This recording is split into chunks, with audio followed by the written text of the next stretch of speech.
Hey,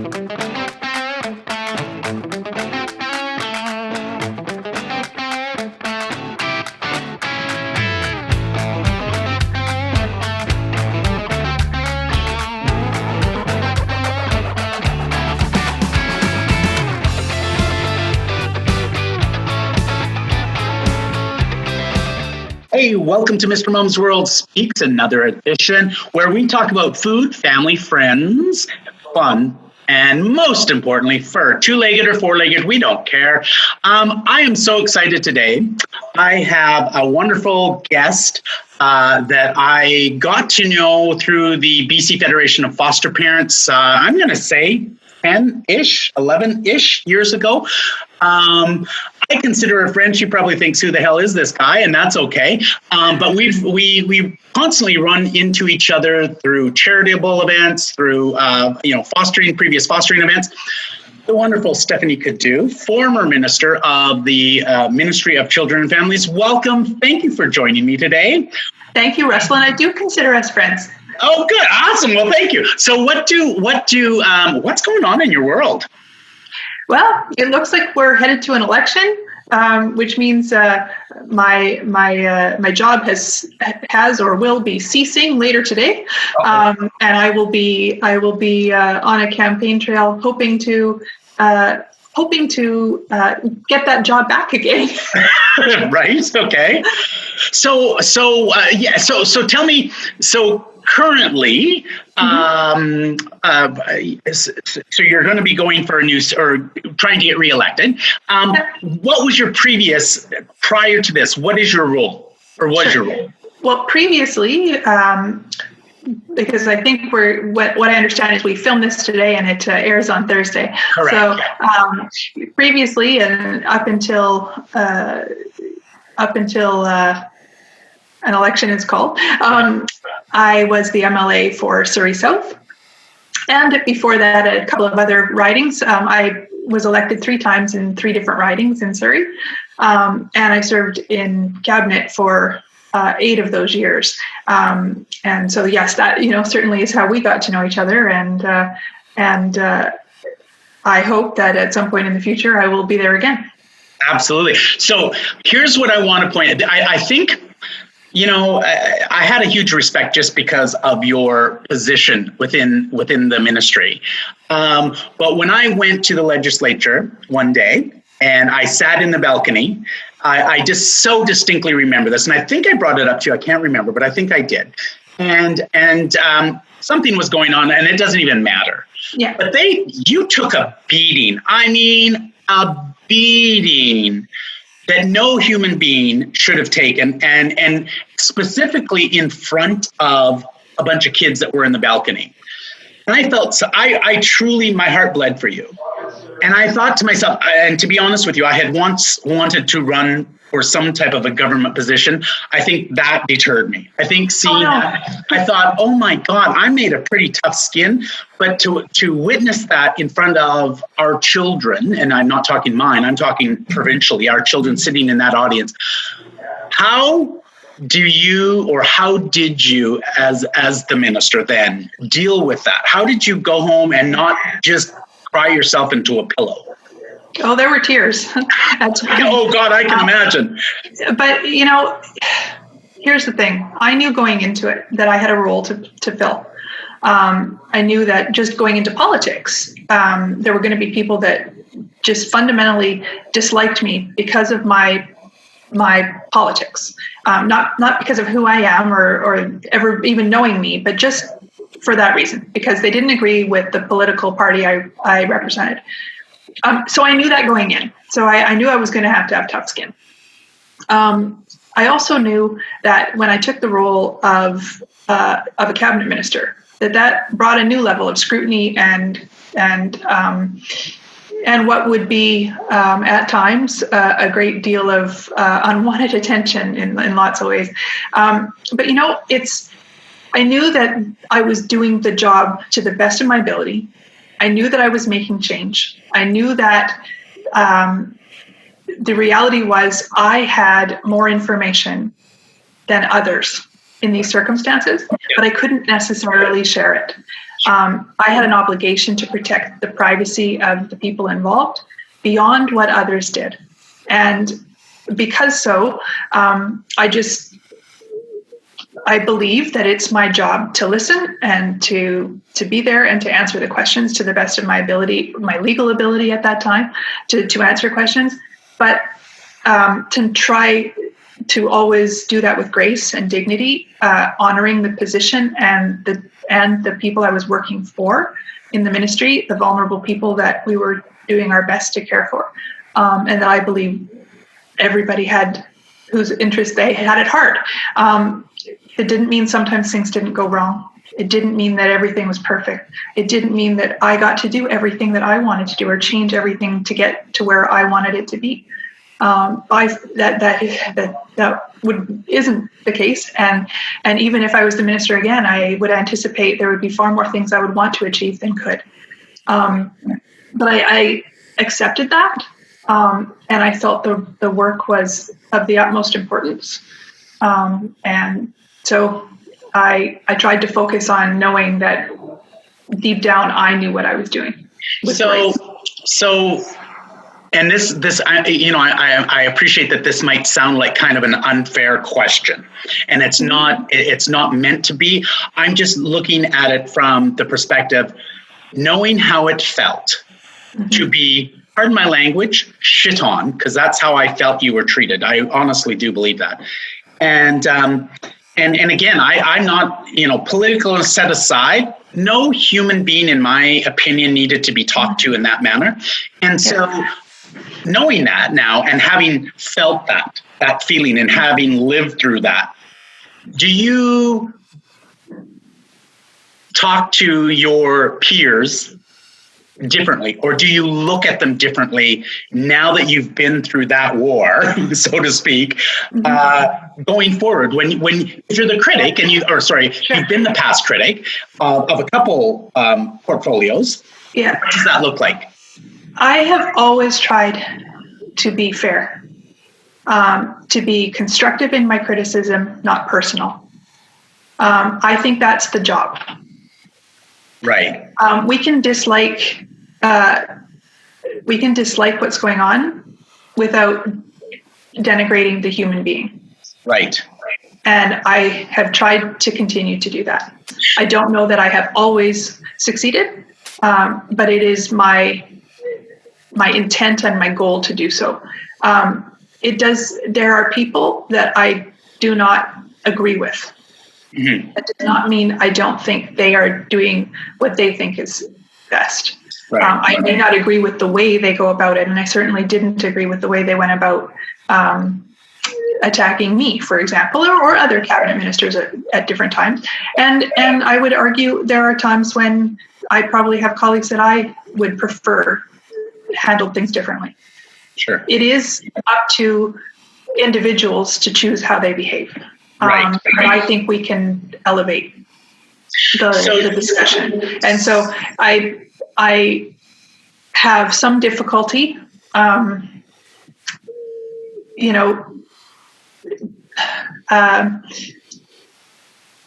always maintaining that sense of they're doing what they think is best when attacking or when they're when now folks that sit on the other side of the aisle from me in the jobs perhaps that I had before now tell me what a great job they're doing and suggest they shouldn't be criticized. I find that rather rich, but right. But, I have a job to do, and I'm going to do it the way I think is best, and I can't control how others behave. Now, okay, so again, in the political arena that we are living in, because God knows it's a sucky arena right now on every front, everywhere. Do you feel that at any moment in time that there was a... again, I don't want to use a political word, but just so that everyone knows what I'm kind of thinking, do you think that there was a prejudice, the fact that you were physically challenged, or do you, as a woman, right? Because I personally believe that a lot of that would never happen. Now, I'm not saying it won't, but I've seen very few women behave in the manner that I've seen those men in that arena that day behave? Do you think it had something to do with the fact that you were a woman? I know when you say, I don't think so.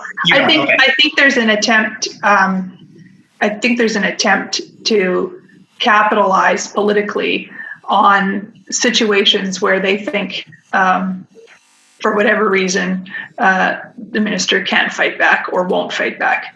They knew I wouldn't, in many respects, fight back because I would not move my moral compass. Right. I would not share information I wasn't entitled to share. Right. So I took my oath seriously that way. So I think it was more, in that case, certainly directed at me because they could. Right. Not because I'm a woman or because I use a wheelchair. I don't think that means that I've never been underestimated because of my disability or because I'm a woman. I think those prejudices run deep in people's psyches, in their unconscious. I talk a lot about unconscious bias in a lot of the work that I do, working with people with disabilities and working with women to elevate both groups. Right. And I believe that exists, and I don't believe that most people realize they're doing it or that they hold those feelings or prejudices, but I do believe they exist. I've experienced them, and I have seen others experience them. So I don't think in that particular case that was the circumstance, because there were women on the other side that were also participating in that on a regular basis. So I don't think so. Okay.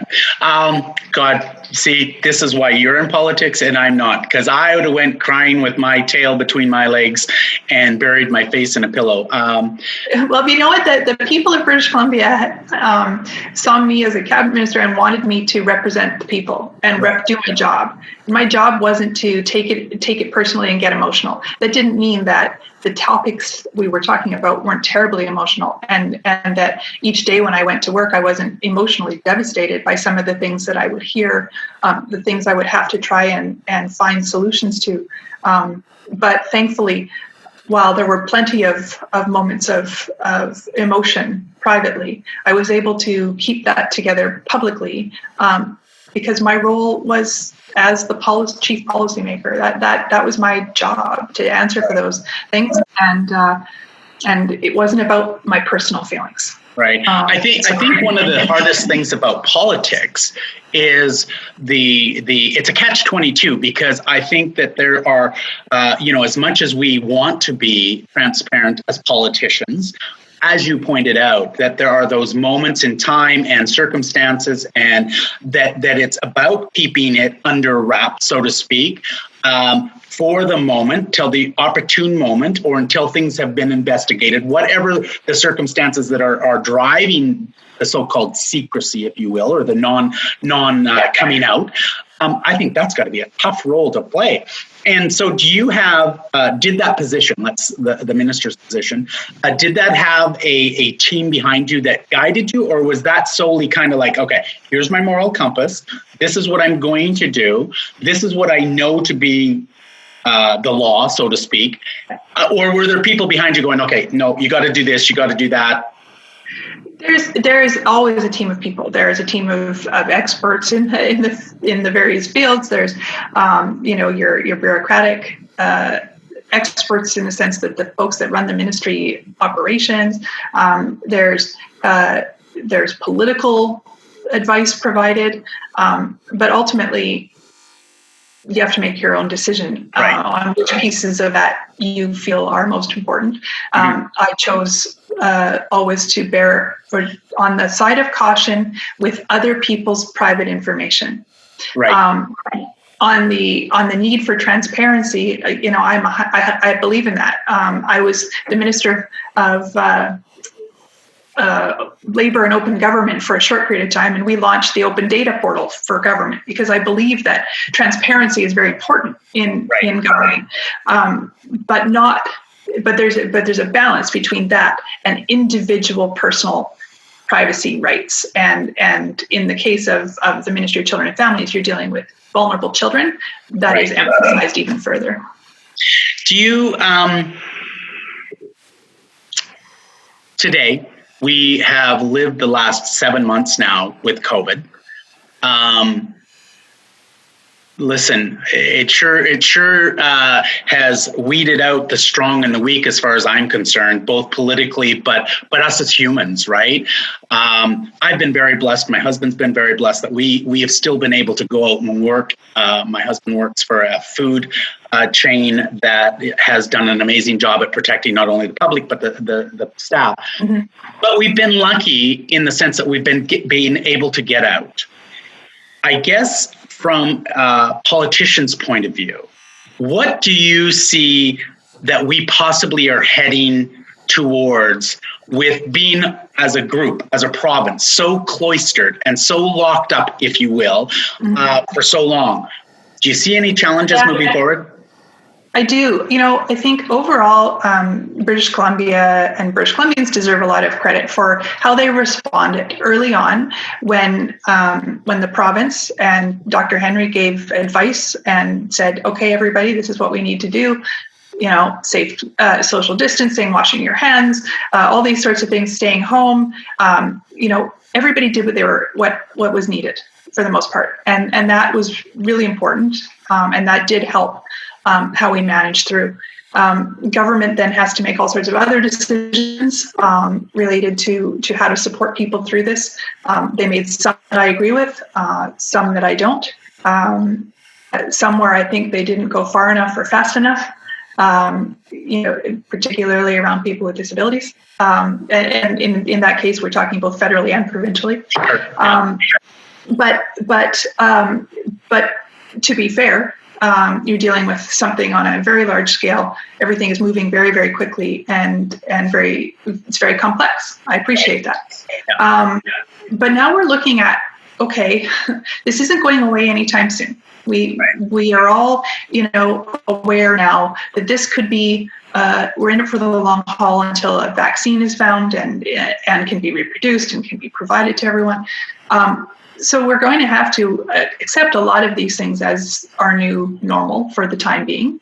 And I think we're going to have to recognize that we've kind of come through the worst of the first sort of phase, through a time when people could still get some fresh air, get outside in much easier. And we're going into the rainy season and the winter, which for some people will make that much more difficult. Right. I think the longer we have to stay apart from one another, the more we challenge our mental and social well-being. And those things are really important, and they have a broad impact, not just on an individual or a family, but on society. The impacts are very large, and I think we've got to be looking at that and preparing people, preparing services broadly for how we're going to feel as we move through this. Businesses have done a great job of I think, adapting their workplaces and their businesses and trying to implement all sorts of safety protocols and keep everyone safe. But we've got businesses that can't operate in the new normal. Yeah. We've got a reality that people are going to lose their businesses and lose their jobs permanently. We've got to address that. That hasn't been addressed. So there's a lot of things that are still to come in this. We do have a long road ahead, and hopefully individually people are making their own plans and to do what they need to stay healthy, both physically and emotionally, and to reach out for the supports and services that they need as things change in their own life. Right. And so, and again, I think that you hit the nail on the head. I think that personally, there was no blueprint. There was no how-to. Do we get through this? I think, and I agree with you 100%, that I think, Dr. Bonnie, amazing. Let's face facts. She has done an amazing job. I think, now that we're through it, and of course everyone's been safe, now everyone can be the worst critic, right? It always seems to be the way, right? Once something's safe and we're okay to go ahead, then we can get to look at what she's doing wrong or did wrong or whatever. And I think it's pretty hard to judge when we're in the thick of things.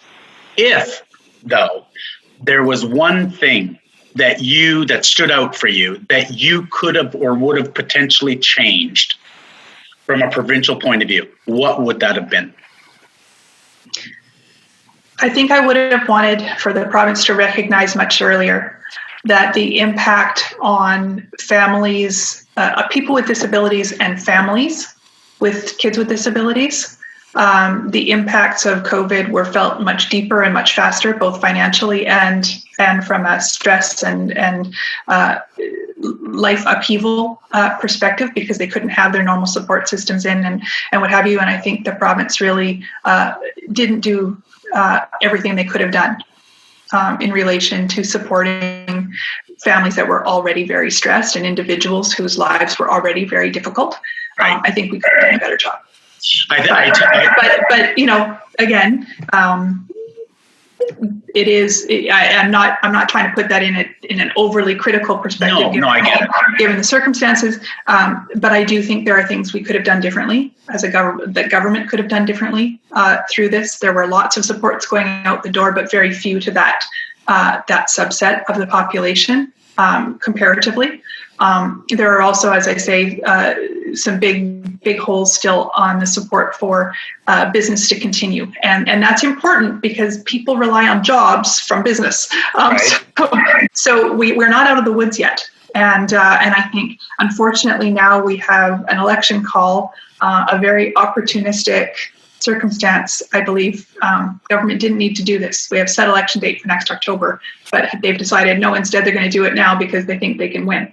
Well, great. But there's other things we should be focused on right now. And while I would prefer to be in government, so I would like for myself and my party to ultimately win and be in government, I am first and foremost focused on the fact that I have a job to do and government has a job to do during the pandemic and through this time. And an unnecessary election, I don't think anybody needed. Well, and I think, again, you just kind of hit it for me personally, and not that, again, no political view really. Mm-hmm. I think I'm all about the dollar, right? This election is going to cost us lots of money right now. And if we could put that off for a while, you know what I mean? Like stretch it out a little more. I am one of those small business owners that have had to really pivot real hard to survive. And proudly, we've not accepted dollars from the government, federal or provincial. And proudly, I've kept 5 employees kind of on that level of let's give you some hours just for survival. On that note, what do you see that they did well? The provincial government. Well, I think, ultimately they did well in acknowledging quickly that there was a problem and that we needed to lock things down and get safety protocols in place. Agreed. Yeah. We did that faster than other provinces, and that was a good thing. I think there are plenty of announcements of investments in the healthcare system that are necessary, and were necessary, are necessary, and those are good things. We need to make sure that system can support people through this, and especially in long-term care. So, sure. I'm not going to be critical of adding investment there. I think that's good. I do. Again, my criticisms are on. I think there are subsegments of the population that where around people with disabilities and around small businesses specifically that have been left out largely of the support packages in their various forms. There's nothing specific to their needs. I think a lot of well-intentioned big things, but maybe not with a long enough term of sort of looking out to the future, like, what's going to happen in September? What's going to happen in October? What's going to happen in November? I think it was kind of the programs that were put in place ended at the end of September. Right. Well, this isn't over yet. So what do we do for the next? And I'm not seeing a plan. And I think certainly now we've got an election, and that will be probably the main thrust of the election campaign from all parties will be, what's their plan? That's the plan. And I think from a small business perspective, such as myself, I see, and again, I'm not there making those decisions. I'm not being critical. I'm just kind of pointing out what I've seen. And that is kind of an unfairness. I run a catering company, a banquet hall, which has now been shut down again. And again, thank God we got a team that can pivot pretty quick. But we can send our kids to school. right? I just find the hypocrisy in it totally. If it's unsafe in a banquet hall, can you imagine where my kids should be going to school, how unsafe it is? So again, I know that there's lots of defense mechanisms that will come out for people around that. And I'm okay with that. I'm okay with what they've said the reasoning for that is. I just, I know we're sitting in a pretty good state for business, but when there are businesses that have been in business for 34 years, closing their doors, that's families. Yeah, it's heartbreaking. It's heartbreaking for, as a business owner, I think, oh my God, I know how hard I work. I can't imagine 34 years into your single business and now you've had to fold, right? Yeah, it's heartbreaking and it's concerning because for so many small businesses, and 98% of small businesses in BC are small. Right. For many, many people, they've invested their life savings to making this work and to keeping employees going and to try and getting through this. And now they're not only losing their business and their livelihood and their ability to employ those people, but they're also losing their retirement savings or potentially their house. And it is absolutely heartbreaking to see that and to be talking to those people and not able to help them, not able to design the program to help them. So as we hit the hustings again, I will fight to be back in government and to be able to help make some of those decisions and make things better for people. Awesome. So last question. It is now a perfect world. The birds are singing, the sun is shining. We have princesses doing their fairy dust dances across the province, and you're elected premier. Oh my goodness. Not that you're running premier, but if you're elected premier, you are now the premier. What would you do first? Oh, well, it's such a. It's I caught you on this question, didn't I? And my answer would probably change if you asked me this 100 times. Sure. But certainly in my time in government and certainly my passion areas have always been around people with disabilities and women and elevating them and letting them participate to their fullest capacity. So I would definitely do some things differently in how we support those groups to be successful in their careers. Awesome. Thank you so much for today. I truly adore you.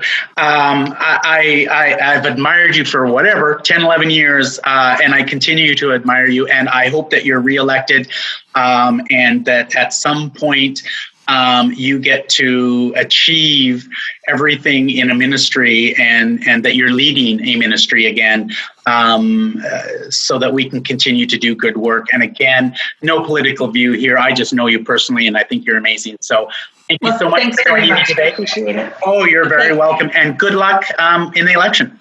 Thank you. Thank you so much. Bye.